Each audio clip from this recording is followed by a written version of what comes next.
प्रणाम चाचा भैया लोग, आप सबके बेटी में सलोनी कुमारी। अंतिम घंटी है, छुट्टी का समय है और हम एक विदाई गीत गाने जा रहे हैं सुनकर। और पीछे लोग हमारे सर और हमारे फ्रेंड लोग जो वीडियो बना रहे हैं, तो आप जान रहे हैं कि कौन हमारे पठाना जैसे वीडियो बना रहे हैं। और बहुत अच्छा लगता है हमको। मुझे अपने घर का एहसास नहीं होता कि मैं घर पर हूँ या अपने स्कूल में हूँ, बहुत अच्छा लगता है। लेकिन बहुत एक दुख की बात है कि हम लोग यहाँ से अब जा रहे हैं। जिस दिन जाएगा उस दिन का वीडियो भी आप लोगों को देखने को मिलेगा। हमको तो लग रहा है जितने मेरी दोस्त है हमें सब रोने लगेंगे। तो आप सुनिए विदाई की। एक कोखिया बेटवा जनम कोखिया बेटिया, ये बात बेटी बोल रही है कि एक कोखिया बेटवा जनम लो, कोखिया बेटिया भेजो है दूर देशवा के मैया, काहे करो है दूनेटिया, भेजो है दूर देशवा के मैया, काहे करो है दूनेटिया। इसके बाद बेटी की मम्मी बोलती है कि हम हूँ हलियाई माही के दुलारी, आई पिया के आंगना, हम हूँ हलियाई माही के दुलारी, आई पिया के आंगना,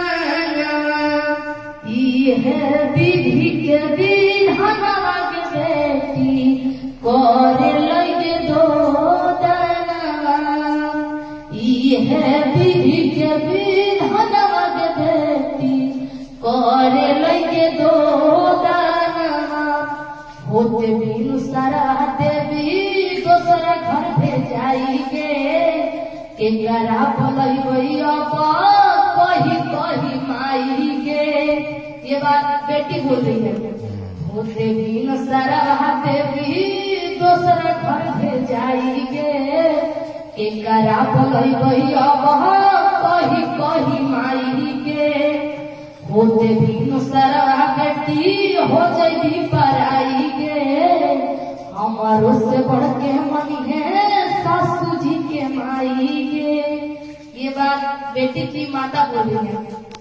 होते बिनु सारा बेटी हो जाएगी पराई के, हमारो से बढ़ के मनी है सासू जी के माई के। काहे ना दाब गई सौरिया हमार जनम धरी गे नारेटिया, काहे ना दाब गली जनम धरी जनम घरी गे नारेटिया, है विधि के विधानवा के बेटी करे लगे दो दाना, है विधि के विधानवा के बेटी करे लगे दो दाना। पापा के पगड़िया मैया झुके नहीं देलिया, बनली कसैया मैया किए गलती कैलिया। पापा के पगड़िया मैया झुके नहीं देलिया, बनली कसैया मैया किए गलती कैलिया।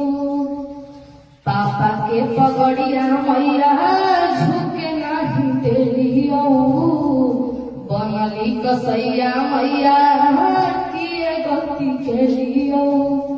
नहीं हो तोहर गलती बेटी, नहीं हो कर कसूर गे, वो है पराया बेटी हो दस दूर गे।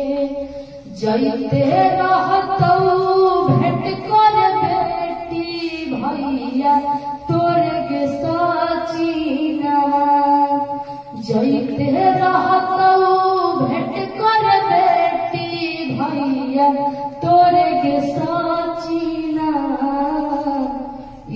है विधि के विधानवा के बेटी करे लगे तो। और ये मेरा खुद का ओरिजिनल चैनल है और इसे भी आगे बढ़ाइए, लाइक और शेयर और सब्सक्राइब भी कीजिए।